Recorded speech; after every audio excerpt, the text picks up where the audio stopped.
तो आज हम चैप्टर नंबर 2 क्लास 11 का बायोलॉजी का क्लासिफिकेशन को वन शॉट में समराइज करेंगे। तो सबसे फर्स्ट साइंटिफिक अटेम्प्ट थी क्लासिफिकेशन को लेकर, वो थी एरिस्टोटल की। सेकंड नंबर पे आते हैं कार्लोस लिनियस, जिन्होंने हमें 2 किंगडम क्लासिफिकेशन दिया। Third 3 kingdom classification Ernst Haeckel, 4 kingdom Copeland, 5 kingdom R H. Whittaker, 6 kingdom Carl Lubus. इतना इंपॉर्टेंट नहीं है, लेकिन आर.एच. व्हिटेकर 5 किंगडम बहुत इंपॉर्टेंट है। तो ये थी क्लासिफिकेशन और उनके साइंटिस्ट जिन्होंने उन्हें क्लासीफाई किया। सबसे पहले हम आते हैं किंगडम मोनेरा पर। 5 किंगडम क्लासीफाई किए थे, kingdom Monera, protista, fungi, Animalia, Plantae. सबसे पहले आते हैं किंगडम मोनेरा पे। तो ये तो जो किंगडम मोनेरा है उसमें अपन मेनली बैक्टीरिया को इंक्लूड करते हैं। एनसीईआरटी में एक लाइन भी दी गई है कि bacteria are the sole member of this kingdom. मतलब इस किंगडम में सबसे ज़्यादा जो किंगडम मोनेरा, जो मोनेरा है उसमें सबसे ज़्यादा हमको बैक्टीरिया देखने को मिलेंगे। और कुछ बैक्टीरिया ऐसे भी हैं जो बहुत ही एक्सट्रीम कंडीशन में देखने को मिलते हैं। वैसे बैक्टीरिया 4 टाइप के होते हैं, बेसिलस, कोकस, स्पाइरल और विब्रियो। जो बेसिलस होते हैं वो रोड शेप होते हैं, जो कोकस होते हैं वो गोल होते हैं और जो सर्कल जैसे, और जो विब्रियो होते हैं वो कॉमा शेप, और जो स्पाइरल होते हैं स्पाइरल शेप होते हैं। ज़्यादातर बैक्टीरिया हैं वो बहुत ही सिंपल होते हैं behaviour, but very complex in behaviour. गलत बोल दिया। Bacteria are simplest in nature but complex in behaviour. मतलब क्या है, मतलब ये है कि वैसे बैक्टीरिया को हम देखने में तो भैया सिंपल सा लगते हैं, नॉर्मल ऑर्गन्स लगते हैं, लेकिन उनका जो अंदर की जो चीज़ें, मेटाबॉलिज्म हो गया या उनकी सेल वॉल हो गई, वो बहुत ही कॉम्प्लेक्स है, जो हर किसी चीज़ से मैच कर जाती है। और ज़्यादातर जितने बैक्टीरिया हैं वो ज़्यादातर हेटरोट्रॉपिक हैं। बहुत ही कम बैक्टीरिया ऐसे हैं जो कि ऑटोट्रॉप्स हैं। अब बैक्टीरिया को अब जो क्या बोलते हैं, किंगडम मोनेरा है, उसमें जनरली हमने 2 बैक्टीरिया को कंसिडर किया है, 2 बैक्टीरिया को क्लासिफाई किया, आर्की बैक्टीरिया और यू बैक्टीरिया। जो आर्की बैक्टीरिया है वो बैक्टीरिया है जिनके पास एक ऐसी सेल वॉल है जो कि रेस्पॉन्सिबल उनके एक्सट्रीम सर्वाइवल के लिए। जो आर्की बैक्टीरिया है उसमें हम 3 बैक्टीरिया को इंक्लूड करते हैं, मैथोनिजन्स, हेलोफाइल्स और थर्मोएसिडोफाइल्स। सबसे पहले आते हैं अपन मैथोनिजन्स पर। तो जो मैथोनिजन्स हैं वो जनरली हमको जो क्या बोलते हैं, रूमिनेंट्स एनिमल होते हैं। रूमिनेंट्स एनिमल मतलब काऊ या बफेलो, उनके गट यानी स्टोमक में देखने को मिलते हैं और उनके डंग में भी देखने को मिलते हैं। और जो मैथोनिजन्स हैं वो प्रोडक्शन ऑफ बायोगैस यानी गोबर गैस को प्रोडक्शन के लिए रिस्पॉन्सिबल है या हेल्प भी करते हैं। नेक्स्ट आते हैं अपन हेलोफाइल पर। तो जो हेलोफाइल्स हैं वो जनरली हमको वहाँ देखने को मिलेंगे जहाँ हमको साल्टी एरियाज देखने को मिलेगा। हेलो नाम से ही आ रहा है, हेलो मतलब होता है साल्ट। तो ये जनरली क्या होता है, हेटेरोट्रोप्स होते हैं, और हेटेरोट्रोप्स ऑब्वियसली बात है। और जो हेलोफाइल्स हैं वो हमको ऐसी जगह में देखने को मिलेंगे। नेक्स्ट हम आते हैं थर्मोएसिडोफाइल्स पर। तो जो थर्मोएसिडोफाइल्स में जो बैक्टीरिया आते हैं वो हमको ऐसी जगह पर देखने को मिलेंगे जहाँ पे बहुत ही हाई टेम्परेचर होगा और बहुत ही एसिडिक कंडीशन होगी। तो ये हो गया हमारा आर्की बैक्टीरिया क्लासिफाई, 3 उसके। नेक्स्ट हम आते हैं यू बैक्टीरिया पर। तो यू बैक्टीरिया का मतलब होता है ट्रू बैक्टीरिया। यू मतलब ट्रू, बैक्टीरिया मतलब बैक्टीरिया। तो यू बैक्टीरिया उन बैक्टीरिया को इंक्लूड करते हैं जो वाकई ट्रू है, मतलब उनमें बैक्टीरिया जैसे अच्छे खासे फीचर्स हैं। इसके पहले क्या था, आर्की बैक्टीरिया किसी पे सेल वॉल है, किसी में नहीं है, किसी में कहीं यहाँ पाए जाते हैं, कहीं उधर है। नेक्स्ट आता है हम किस पे, यू बैक्टीरिया। तो यू बैक्टीरिया को जनरली रिप्रेजेंट करते हैं उनके सेल वॉल से। यू बैक्टीरिया में एक ऐसा बैक्टीरिया है जिसको हम लोग बोलते हैं साइनो बैक्टीरिया, जिसको हम ब्लू ग्रीन एल्गी बोलते हैं। वो क्या है, एक ऐसा फोटोसिंथेटिक बैक्टीरिया है जिसमें कुछ ऐसा पिगमेंट प्रेजेंट है जैसा हमको प्लांट में देखने को मिलता है, तो इसलिए हम उसको ऑटोसिंथेटिक बैक्टीरिया भी बोलते हैं। नेक्स्ट हम आते हैं कीमोसिंथेटिक बैक्टीरिया पर।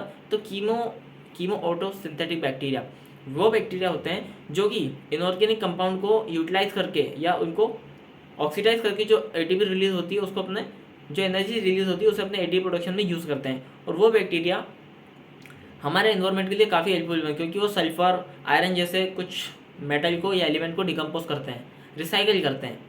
और जो क्या बोलते हैं, जो साइनोबैक्टीरिया होते हैं वो हमें कोलोनेटेड भी हो सकते हैं, फिलामेंटेड भी हो सकते हैं, यूनिसेलुलर भी हो सकते हैं, मतलब ग्रुप में प्रेजेंट हो सकते हैं या धागे के फॉर्म में प्रेजेंट हो। और ज़्यादातर जो बैक्टीरिया हैं वो हेटेरोट्रोप्स हैं, लेकिन बैक्टीरिया के हमें कुछ क्या बोलते हैं, हेल्प भी है। जैसे कुछ बैक्टीरिया ऐसे होते हैं जो हेल्प करते हैं किसी क्या, जैसे कर्ड फ्रॉम मिल्क, कर्ड बनाने के लिए जो बैक्टीरिया लगता है लैक्टोबैक्टीरियास, या फिर कुछ ऐसे बैक्टीरिया जो फिर एंटीबायोटिक बनाने के लिए भी यूज़ होते हैं। इसलिए कुछ बैक्टीरिया हमको ह्यूमन बॉडी या नेचर के लिए बहुत सारे हेल्पफुल भी हैं। लेकिन बैक्टीरिया की वजह से कुछ डिसीज भी होते हैं, जैसे कोरेला हो गया, कोलेरा या टाइफाइड, सिट्रस कैंकर, कुछ ऐसी बीमारियां भी बैक्टीरिया हमको देखने को मिलती है। अब वहाँ पे एक और बैक्टीरिया दिया है माइकोप्लाज्मा। तो माइकोप्लाज्मा क्या है? माइकोप्लाज्मा इस दुनिया का सबसे छोटा ऑर्गेनिज्म है। ऑर्गेनिज्म कह दो, यह सबसे छोटा प्रोकैरियोटिक बैक्टीरिया है जिसके पास ना तो सेल वॉल है। अब क्योंकि इसके पास सेल वॉल नहीं है तो इसका हमको कैसा भी शेप देखने को मिल सकता है, टेढ़ा मेढ़ा, इसलिए हम इसको प्लियोमॉर्फिक भी बोलते हैं और joker of the plant kingdom भी बोलते हैं। माइकोप्लाज्मा एक अकेला ऐसा बैक्टीरिया है जो कि बिना ऑक्सीजन के भी सर्वाइव कर सकता है। नेक्स्ट हम आते हैं, यहाँ पे हमारा किंगडम वगैरह खत्म होता है। नेक्स्ट हम आते हैं किंगडम प्रोटिस्टा पर। तो जो किंगडम प्रोटिस्टा है उसमें हम जल्दी इंक्लूड करते हैं यूनिसेलुलर और यूकारियोट्स ऑर्गेनिज्म। किंगडम जो प्रोटिस्टा है उसमें हम मेनली 5 यू को इंक्लूड करते हैं। डायनोफ्लैजेलेट्स सबसे पहला नहीं है, ये सबसे पहला है chrysophytes, dinoflagellates, slime mould, euglenoid and protozoa. सबसे पहले आते हैं हम क्या बोलते हैं, क्राइसोफाइट्स पे। तो क्राइसोफाइट्स में हम इंक्लूड करते हैं डायटम्स और गोल्डन एल्गी। डायटम्स को गोल्डन ब्राउन एल्गी बोलते हैं। डायटम्स क्या होते हैं या क्राइसोफाइट्स क्या होते हैं? क्राइसोफाइट्स माइक्रोस्कोपिक स्ट्रक्चर होते हैं जो कि वाटर करंट के ऊपर पॉसिबली फ्लोट कर सकते हैं। पॉसिबली मतलब उनको बहुत ही लाइट वेट होता है, लाइट वेट का माइक्रोस्कोपिक स्ट्रक्चर है। मतलब वो जो वाटर करंट होता है, जो नॉर्मल वेव देखने को मिलती है आपको हल्की फुल्की, उसके ऊपर पॉसिबली फ्लो करते हैं और ये फोटोसिंथेटिक होते हैं। और इनकी जो डायटम्स होते हैं ना, उनकी जो सेल वॉल है ना, वो उसमें सिलिका का डिपोजिशन होता है। अब सिलिका क्या? सिलिका एक स्ट्रॉन्ग कंपाउंड है, कंपाउंड के दो या एलिमेंट जो भी हो, तो बहुत ही एक मजबूत कंपाउंड है। अब उसकी जो डायटम्स होते हैं उनकी जो सेल वॉल होती है वो कुछ इस तरह दिखाई देती है जैसे एक सॉफ्ट बॉक्स होता है, जैसे नीचे से कवरिंग और ऊपर से भी एक कवरिंग। तो मतलब वो पूरा कवर करके रखता है, उसकी सेल वॉल एक तरह से सर्कल में बनी हुई रहती है। मतलब कह सकते हैं सर्कल क्या, पर अच्छा खासा कवरिंग रहती है। तो जब ये डायटम्स मरते हैं तो इनकी बॉडी तो क्या होती है, डिकम्पोज हो जाती है। लेकिन जैसा कि मैंने आपको बताया कि इनकी जो सेल वॉल उसमें सिलिका का डिपोजिशन होता है, जिसकी वजह से वो इतनी इजीली डिस्ट्रक्ट नहीं होती है, मतलब ख़त्म नहीं होती है। तो क्या होता है, जैसे जैसे ये डायटम्स मरते जाते हैं हज़ारों साल तक, करोड़ों साल तक, तो इनकी जो सेल वॉल है वो इकट्ठी होती रहती है, धीरे धीरे इकट्ठी होती रही और एक पहाड़ जैसा बन जाता है, जिसे हम लोग बोलते हैं डायटोमिशियस अर्थ। और ये जो सिलिका का ये जो इतना बड़ा जो हमको ये देखने को मिलता है, मतलब उनकी जो डिपोजिशन वो काफ़ी खुरदरी होती है। तो इसलिए हम उसको पॉलिशिंग में भी यूज़ कर सकते हैं, मतलब कुछ बेनिफिट भी है उसके, पॉलिशिंग में यूज़ करते हैं या फिल्टर करने के लिए। और क्योंकि उसमें सिलिका का डिपोजिशन होता है तो सिलिका बुलेट प्रूफ जैकेट के लिए भी बनाई जाती है और साउंड प्रूफिंग के लिए बहुत हेल्पफुल होती है। और लास्ट पॉइंट यह है कि diatoms are the chief producer of oceans. Next time आते हैं डायनोफ्लैजेलेट्स पर। तो जो डायनोफ्लैजेलेट्स होते हैं वो मेनली मेराइन होते हैं और फोटोसिंथेटिक होते हैं। इनका वैसे कोई नॉर्मल कलर नहीं होता है, इनका कलर डिपेंड करता है, मतलब ग्रीन हो सकते हैं, ब्लू, रेड, येलो, कैसे भी हो सकते हैं, depending on the pigment present on the body. मतलब कौन सा पिगमेंट क्या प्रेजेंट है उस हिसाब से उनका कलर चेंज होता हो सकता है। इसमें उनके पास 2 फ्लैजिला होते हैं, एक लॉन्गिट्यूडनल, दूसरा ट्रांसवर्स। जो डायनोफ्लैजेलेट्स होते हैं उनमें कुछ में एक बहुत ही खतरनाक क्या कहते हैं, बहुत ही एक अजीब यूनिक फीचर होता है जिसको हम लोग बोलते हैं बायोल्यूमिनेसेंस। मतलब एक ऐसी प्रॉपर्टी होती है। बायोल्यूमिनेसेंस क्या है? एक ऐसी प्रॉपर्टी है जिसकी वजह से कोई भी ऑर्गेनिज्म लाइट एमिट कर सकता है, जिसका बेस्ट एग्जांपल है नॉक्टियोलिका। और इसमें एक और एग्जांपल दे रखा है ग्वानिलेक्स। तो ग्वानिलेक्स क्या है कि ग्वानिलेक्स एक ऐसा डायनोफ्लैजेलेट है जो इतनी तेज मल्टीप्लाई करता है, इतनी तेज रैपिडली ग्रो करता है कि उसकी वजह से हमको जो सी है वो भी हमको मतलब रेड टाइड की फॉर्म में हमें दिखाई देता है। मतलब जब रेड टाइड कॉज करता है, जब उसको हम ऐसा बोल सकते हैं, ग्वानिलेक्स वो रेड टाइड कॉज करता है, वो इतनी तेज मल्टीप्लाई करता है। और वो कुछ ऐसा क्या बोलते हैं उसको, जहर को, पॉइजन, या क्या बोलते हैं उसको, पॉइजन, आजा आजा आजा आजा आजा टॉक्सिन, कुछ ऐसा टॉक्सिन रिलीज करता है जिसकी वजह से क्या होता है, नॉर्मल फिशेज की डेथ भी हो जाती है। यहाँ पे मैंने जैसे एग्जांपल दिया कि जो ग्वानिलेक्स है वो रेड टाइड्स के लिए रिस्पॉन्सिबल है, वैसे ही मैं एक बात और बताना चाहता हूँ कि साइनोबैक्टीरिया के लगभग वहीं यू बैक्टीरिया में एक बैक्टीरिया है ट्राइकोडेस्मियम एरिथ्रियम, जो कि रिस्पॉन्सिबल है रेड सी के लिए। जो ट्राइकोडेस्मियम एरिथ्रियम है वो रिस्पॉन्सिबल है रेड सी के लिए, और जो ग्वानिलेक्स है वो रिस्पॉन्सिबल है रेड टाइड्स के लिए। तो ये डिफरेंस आपको याद रखना पड़ेगा। नेक्स्ट हम आते हैं यूग्लिनोइड्स पर। ठीक है, तो यूग्लिनोइड्स क्या है? यूग्लिनोइड्स हमको ज़्यादातर स्टेगनेंट वाटर और फ्रेश वाटर में देखने को मिलते हैं। जो यूग्लिनोइड है उनके पास सेल वॉल नहीं होती, फिर क्या होती है, तो उनके पास भैया एक प्रोटीन की लेयर होती है जो उनकी बॉडी को बहुत ही फ्लेक्सिबल बनाती है। और ये जो प्रोटीन की लेयर है उसको वो जब हम उसको देखते हैं तो वो हमको ऐसे कुछ कट्स दिखाई देते हैं उसकी स्लाइम मोल्ड की, स्लाइम मोल्ड बोला मैंने, नहीं, यूग्लिना। तो यूग्लिना के ऊपर हम जब देखते हैं तो हमें एक ऐसे कट दिखाई देते हैं प्रोटीन के, जिन्हें हम लोग मायोनीम्स बोलते हैं। इसकी जो लेयर है तो उसकी बॉडी पे हमें ऐसे कट जैसे दिखाई देते हैं, तो जो वो जिनको हम बोलते हैं मायोनीम, जो कि प्रोटीन के बने हुए होते हैं। तो जब वो मायोनीम्स कॉन्ट्रैक्शन रिलैक्सेशन करते हैं तो हमें एक मूवमेंट देखने को मिलता है जिसे हम बोलते हैं क्रीपिंग मूवमेंट। मतलब क्रीपिंग मूवमेंट हमें देखने को मिलता है रेगता हुआ, और जिसे हम लोग बोलते हैं मेटाबॉली, जिसका बेस्ट एग्जाम्पल यूग्लिना। बस इतना ही उसमें।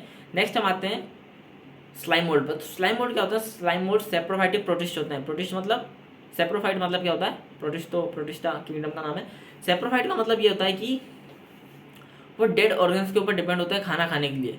और वैसे तो जब इनकी फेवरेबल कंडीशन होती है तो ग्रुप में प्रेजेंट होते हैं। तो जब ग्रुप में प्रेजेंट होते हैं फेवरेबल कंडीशन में तो उसको हम बोलते हैं प्लाज्मोडियम। और जब अनफेवरेबल कंडीशन आती है तो ये फ्रूटिंग बॉडीज के अंदर डिफरेंशिएट हो जाते हैं, मतलब फ्रूटिंग बॉडीज का फॉर्मेशन कर लेते हैं। और फ्रूटिंग बॉडीज के ऊपर हमें सेल्यूल देखने की मिलती है, सेल्यूल नहीं, हमें स्पोर्स देखने के मिलते हैं। तो स्पोर्स में क्या होता है, उनके स्पोर्स में सेल्यूल रहते हैं और वो सेल्यूल उनको रेसिस्ट करता है किसी भी हार्मफुल डैमेज के लिए, मतलब वो प्रोटेक्ट करता है। ऑब्वियसली सेल्यूल है तो प्रोटेक्ट करेगा ही सही।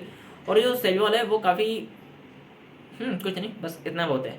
और जो बस नेक्स्ट हम आते हैं प्रोटोजोन्स पर। तो प्रोटोजोन्स क्या हैं? प्रोटोजोन्स एक लाइन दी एनसीईआरटी में, they are the primitive relatives of animal. इसका मतलब यह है कि जो प्रोटोजोन्स हैं वो पहले ऐसे ऑर्गेनिज्म हैं जिसमें ह्यूमन या एनिमल जैसे फीचर्स देखने को मिले थे।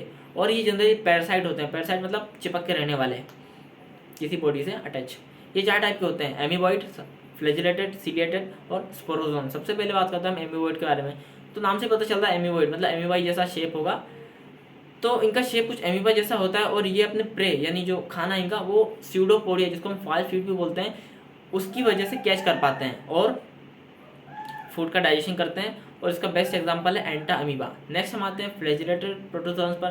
तो जो फ्लैजिलेटेड प्रोटोजोन्स हैं उसके बाद जनरली फ्लैजिला होते हैं, और बस फ्लैजिला होते हैं। और इसका इसमें मतलब 2 एग्जांपल हैं, एक तो है लेशमानिया और दूसरा है ट्राइपेनोसोमा। जो ट्राइपेनोसोमा है वो स्लीपिंग सिकनेस कोज करता है, और जो लेशमानिया है वो ब्लैक फीवर कोज करता है। तीसरा हमको दिया है सीलिएटेड प्रोटोजोन। तो ciliated protozoans are the most actively protozoans. ऐसा ऑब्वियसली बात है। सीलिया ऑब्वियसली बहुत ज़्यादा बात हो गया। तो सीलिया जो है वो ज़्यादातर हमें मतलब फ्लैजिला से ज़्यादा ही देखने को मिलते हैं। और जब सीलिया ज़्यादा होंगे तो स्वाभाविक है कि वो ज़्यादा एक्टिवली मूविंग तो करेंगे थी, एक्टिविटी ज़्यादा होगी थी। और जो सीलिएटेड प्रोटोजोन्स हैं इनके पास एक प्रॉपर रीजन है फूड के इंजेक्शन और इजेक्शन के लिए।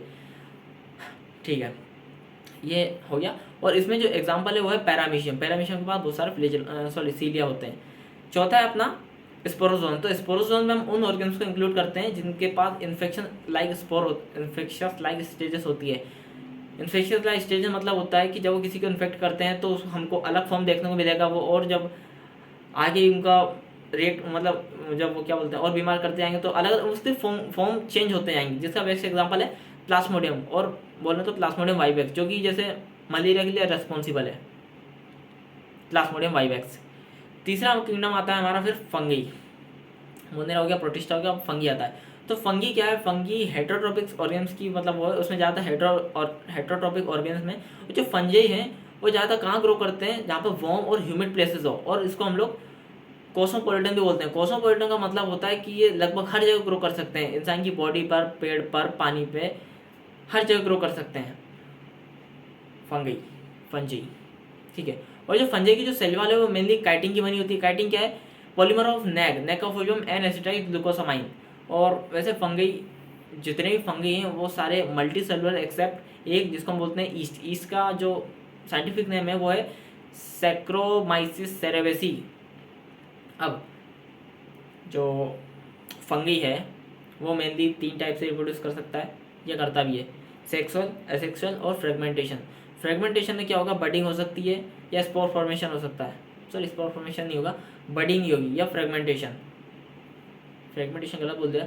वेजिटेटिव रिप्रोडक्शन, असेक्सुअल और सेक्सुअल 3 टाइप के रिप्रोडक्शन हो सकते हैं। वेजिटेटिव में क्या होगा? बडिंग हो सकती है या फ्रेगमेंटेशन हो सकता है। नेक्स्ट हम आते हैं सेक्सुअल तो असेक्सुअल। तो इन दोनों में क्या होगा? स्पोर का फॉर्मेशन होगा। एसेक्सुअल रिप्रोडक्शन में होगा कोनिडिया का फॉर्मेशन, कोनिडिया स्पोर का और जूस्पोर का।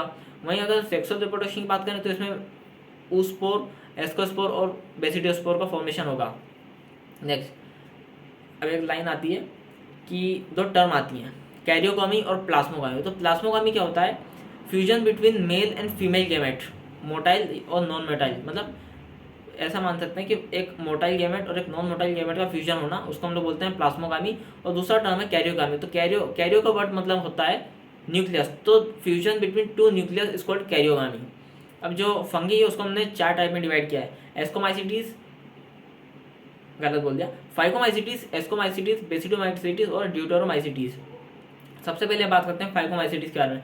तो जो फाइकोमाइसिटीज है वो जनरली हमको डेड डिकेड वुड के ऊपर देखने को मिलती है। और क्या बोलते हैं इसमें, जो यही आप याद कर सकते हैं, और वार्म प्लेसेस में ऑब्वियसली देखने को मिलेगी सही। और इसमें 3 एग्जांपल है, पहले उसके आपको मैं ट्रिक बता देता हूँ। राम, RAM, आर से आएगा अपना राइजोपस, ए से एल्ब्यूगो और एम से म्यूकोर। जो राइजोपस है उसे हम लोग ब्रेड फंगी बोलते हैं, ब्रेड मोल्ड, ठीक है। और जो एल्ब्यूगो है उसे हम लोग पैरासिटिक फंगस भी बोलते हैं। नेक्स्ट हम आते हैं एस्कोमाइसिटीज पर। तो एस्कोमाइसिटीज को हम सेक फंगी भी बोलते हैं। और इसमें जनरली मल्टी सेलुलर, यूनिसेलुलर दोनों फंगी होते हैं। मल्टी सेलुलर में तो सारी फंगी आ जाएंगी और यूनिसेलुलर में आएगी बस ईस्ट का साइंटिफिक नेम सैक्रोमाइसिस सेरेविस, पहले मैं आपको बता चुका हूँ, ठीक है। और जो एस्कोमाइसिटीज है वो कोप्रोफाइलस होती है। कोप्रोफाइलस मतलब क्या होता है? कोप्रोफाइलस भी होती है और डिकम्पोजर भी होती है और पैरासिटिक फॉर्म में भी होती है। कोप्रोफाइलस का मतलब मैंने बताया कि जो डंग मतलब गोबर के ऊपर ग्रो करते हैं, ठीक है, उसको हम लोग बोलते हैं कोप्रोफाइलस। और जो एस्कोमाइसिटीज है इसमें एग्जांपल जो है वो है न्यूरोस्पोरा, क्लेविसेप्स और एस्पेरिगिलस। जो न्यूरोस्पोरा है उससे हम लोग केमिकल और जेनेटिक वर्क में भी यूज़ करते हैं, और हम उसको ड्रोसोफाइला ऑफ द प्लांट किंगडम भी बोलते हैं। इसमें 2 फंजाई और आते हैं, मोरल्स एंड बफेल्स। यही है, मोरल्स एंड बफेल्स। हाँ, मोरल्स एंड बफेल्स 2 ऐसे फंजाई हैं जो कि एडिबल फंजाई हम उनको खा सकते हैं। थर्ड आता है हमारा बेसिडोमाइसिटीज। तो जो बेसिडोमाइसिटीज है सबसे पहले तो वो सबसे ज़्यादा वैरायटी में प्रेजेंट है, मतलब सबसे ज़्यादा हमको बेसिडोमाइसिटीज देखने को मिलेगा, क्योंकि उसमें जनरली हम किसको इंक्लूड करते हैं? कॉमन मशरूम को। और आज जो हम देखते हैं ज़्यादातर हमको मशरूम ही देखने को मिलती है, इसलिए सबसे ज़्यादा बायोडाइवर्सिटी वाला मान सकते हैं इसको अपन, पूरे वर्ल्ड में नहीं, सिर्फ फंगी की रेस्पेक्ट में देखें तो, ठीक है। तो बेसिडोमाइसिटीज को जल्दी हम मशरूम, पफबाल, इनसे रिप्रेजेंट करते हैं, ठीक है। और इसमें इसको हम क्लब फंगी बोलते हैं, ये भी एक पॉइंट है दूसरा।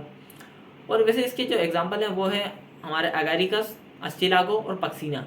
अगारिकस को हम मशरूम भी बोलते हैं, अस्चिलागो को हम स्मट बोलते हैं और पक्सीना को हम रस्ट फंगस भी बोलते हैं। चौथा आता है हमारा ड्यूटेरोमाइसिटीज। तो जो ड्यूटेरोमाइसिटीज है उसको हम लोग इम्परफेक्ट फंगी बोलते हैं। क्यों बोलते हैं? क्योंकि भैया उसमें बस सेक्सुअल रिप्रोडक्शन ही अभी तक देखा गया है, सेक्सुअल रिप्रोडक्शन उसमें एब्सेंट होता है। इसमें बस आप एग्जांपल याद कर सकते हैं, याद कर लें, एक तो है अल्टरनारिया, कोलेटोट्राइकम और ट्राइकोडेस्मियम, नहीं ट्राइकोडर्माटा, ठीक है। तो यहाँ पर हमारा किंगडम फंजी भी खत्म होता है। प्लांट को मैं आगे पूरा उसका अलग लेक्चर बनाऊंगा, एनिमल का भी अलग बनेगा। उसके बाद हम आते हैं क्या बचा है, वायरस पर, ठीक है। तो जो वायरस जो टर्म है वो पास्टर ने दिया था, DJ आइवन स्काई, आइवन की जो भी उसका नाम है, ठीक है। पहले तो हम स्टार्टिंग में तो हमें यही पता नहीं चला कि वायरस लिविंग है कि नॉन लिविंग है, ठीक है। तो सबसे पहले उन्होंने वर्ड दिया था वायरस ने क्या वायरस वर्ड दिया था जिसका मतलब होता है वेनमस या पॉइजनस, ठीक है। उन्होंने क्या बोला था? उन्होंने ये बोला था कि जो वायरस है ना वो बैक्टीरिया से भी छोटा है। कैसे भाई? उन्होंने एक लीफ देखी जिसको, जो एक इन्फेक्टेड लीफ थी, उनको ये लगा कि हो सकता है किसी माइक्रोब्स का हो। ऑब्वियसली उस टाइम हो सकता है डिस्कवर नहीं हुआ था वायरस। तो उन्होंने क्या किया, उस इन्फेक्टेड लीफ का सैंपल लिया और उसका जो इन्फेक्टेड पार्ट था उसको उठा के उन्होंने बैक्टीरिया प्रूफ फिल्टर से पास किया। तो उन्होंने ये पाया कि जो उसमें जो माइक्रोब्स थे, जो भी ऑर्गेन्स था, वो बैक्टीरिया प्रूफ फिल्टर से ही पास हो गया। उससे उन्हें ये पता चला कि जो वायरस है उसकी, वायरस में बोल रहा हूँ, ठीक है, तो वायरस जो है वो बैक्टीरिया से भी छोटा है, ठीक है। नेक्स्ट आते हैं हमारे बीजनएक। उन्होंने क्या किया, फिर से एक एक्सपेरिमेंट किया। उन्होंने फिर से नहीं, मतलब उन्होंने एक अलग से एक्सपेरिमेंट किया। उन्होंने क्या किया, फिर से वो लीफ ली और उसमें से जो इन्फेक्टेड पार्ट था उसका एक सैंपल लिया और उस सैंपल को किसी एक हेल्थी लीफ में इंजेक्ट कराया। तो जब हेल्थी लीफ में जब इंजेक्ट कराया तो उन्होंने ये देखा कि वो हेल्थी लीफ भी इन्फेक्ट हो गई, और उन्होंने एक लाइन बोली कॉन्टाजियम वाइबम फ्लूइडम, मतलब होता है इसका लिविंग इन्फेक्शियस फ्लूइड। नेक्स्ट उसके बाद आते हैं स्टैनली। तो स्टैनली ने ये बोला कि जो वायरस है वो मेनली प्रोटीन से मिलकर बना है, और virus are obligate parasite. Obligate parasite मतलब कि इनको किसी होस्ट की जरूरत पड़ती है मल्टीप्लाई करने के लिए। ठीक है, अब वायरस के पहले मैं आपको कुछ ऐसे फीचर बताता हूँ जो लिविंग के भी हो सकते हैं, नॉन लिविंग के भी हो सकते हैं। लिविंग के फीचर वायरस में ये हैं कि वो जब किसी होस्ट में जाता है तो मल्टीप्लाई कर पाता है, और उसके बाद जेनेटिक मटेरियल भी है। और नॉन लिविंग की बात करें तो नॉन लिविंग में ये फीचर आ जाएगा कि ना तो वो रेस्पिरेशन शो करता है, ना उसके पास प्रोटोप्लाज्म है, कुछ ऐसे तीन फीचर। ठीक है, और एक और फीचर ये है कि उसके अंदर एंजाइम भी प्रेजेंट होते हैं जो कि लिविंग का कैरेक्टरिस्टिक है। ठीक है, अगले उसके बाद आते हैं हम, तो जो वायरस जो प्लांट को इन्फेक्ट करते हैं, पहले तो मैं यह बता देता हूँ कि वायरस के पास या तो आरएनए होता है या फिर डीएनए होता है। कोई भी वायरस के पास आरएनए और डीएनए दोनों एक साथ नहीं हो सकते। जो वायरस प्लांट को इन्फेक्ट करते हैं उनके पास जनरली सिंगल स्टैंडर्ड आरएनए होता है, और जो एनिमल को इन्फेक्ट करते हैं उनके पास सिंगल भी हो सकता है, डबल भी हो सकता है, दोनों मतलब सिंगल या डबल कोई सा भी एक हो सकता है। और एक और टर्म आती है बैक्टीरियोफेज। बैक्टीरियोफेज हम वो उन वायरस को बोलते हैं जो कि बैक्टीरिया को इन्फेक्ट करते हैं, और उनके पास यूजुअली डबल स्टैंडर्ड डीएनए होता है। ठीक है, अब जो वायरस का जो जेनेटिक मटेरियल होता है उसको एक प्रोटीन कोड की हेल्प से इसको कवर किया जाता है, और उस कवर को हम बोलते हैं कैप्सिड। जो कैप्सिड है वो भी बहुत सारे स्मॉल सब यूनिट कैप्सोमर से मिलकर बना होता है, और वो कैप्सोमर एक हेलिकल स्ट्रक्चर में देखा जाता है हमको, मतलब वो ऐसे हेलिकल में उसको उसके डीएनए को कवर करके रखता है। ठीक है, तो और जो वायरस है वो जब किसी अगर वायरस से वैसे बहुत सारी डिजीज हो जाती हैं, जैसे ह्यूमन में बात करें तो एड्स हो गया, या mumps, smallpox, chickenpox तो पता नहीं, स्मॉल पॉक्स, तो ये कुछ ऐसे डिसीज हैं जो वायरस होते हैं। वहीं अगर हम प्लांट की बात करें तो प्लांट में क्या होता है, कुछ ऐसे सिम्टम देखने को मिलते हैं जैसे कर्लिंग ऑफ लीफ, या क्या बोलते हैं येलोइंग ऑफ लीफ, या शंटेड ग्रोथ, मतलब ड्वार्फिश, पेड़ की हाइट ना बढ़ना। तो ये कुछ ऐसे सिम्टम्स है जिससे पता चलता है कि वायरस ने पेड़ को इन्फेक्ट किया या ह्यूमन को इन्फेक्ट किया है।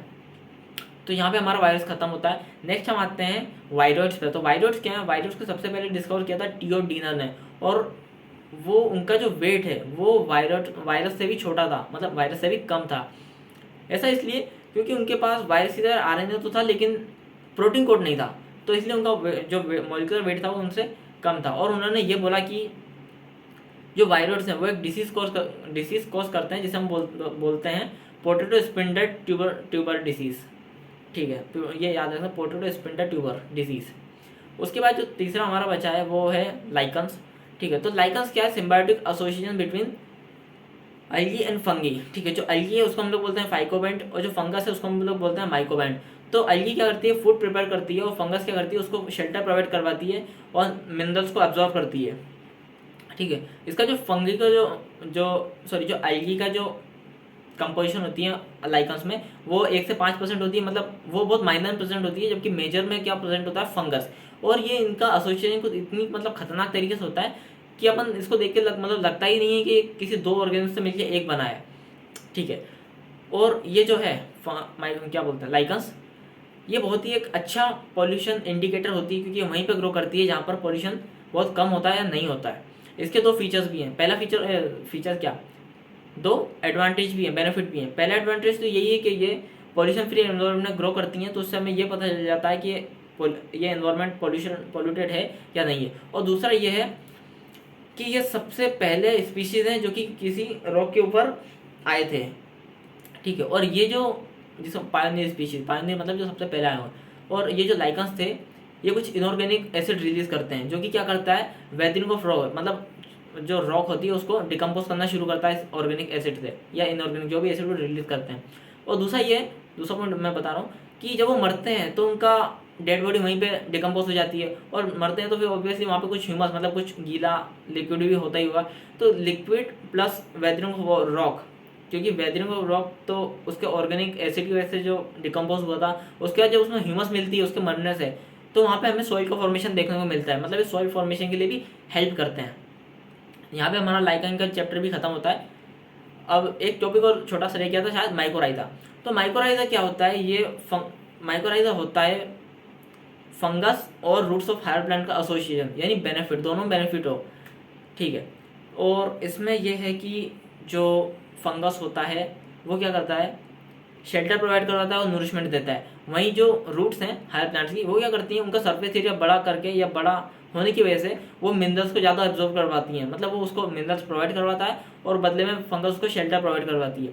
अब depending on the location of fungus, हमने माइक्रोराइजा को दो टाइप में डिवाइड किया है, एक्टोमाइक्रोराइजा और एंडोमाइक्रोराइजा। एक्टोमाइक्रोराइजा में क्या होता है, जो फंगस की जो वो होती है हाइफे, मैंने फंगस में बताया नहीं, हाइफे क्या होती है, थ्रेड लाइक स्ट्रक्चर होती हैं, थ्रेड लाइक। तो वो क्या करती है, पेड़ के सिर्फ कॉर्टिकल रीजन के अंदर ही जा पाती हैं और कॉर्टिकल सेल्स तक नहीं पहुंचती। ये इसको बोलते हैं एक्टोमाइक्रोराइजा, मतलब सिर्फ पेड़ के ऊपरी हिस्से में कवर कर लेना और अंदर कॉर्टिकल रीजन तक तो जाना, लेकिन कॉर्टिकल सेल्स तक नहीं पहुंच पाती, मतलब और अंदर तक नहीं आ पाती, सिर्फ एक बाहरी कवरिंग बनाती हैं पेड़ के ऊपर। वहीं हम बात करते हैं अगर एंडोमाइक्रोराइजा में, तो एंडोमाइक्रोराइजा में क्या होता है, जो फंगस होती है उसके हाइफे हैं वो पेड़ के अंदर कॉर्टिकल रीजन को भी क्रॉस करके कॉर्टिकल सेल्स तक पहुंच जाते हैं, लेकिन बिना कॉर्टिकल सेल्स को डैमेज करे उसके साइड से ही गुजर के वहीं से अपनी फूड रिक्वायरमेंट्स पूरी करते हैं, और उसको हम लोग एंडोमाइक्रोराइजा बोलते हैं, जो अंदर सेल तक चले जाते हैं। तो यहीं पे हमारा इस चैप्टर की पूरी समरी खत्म होती है। जय हिंद।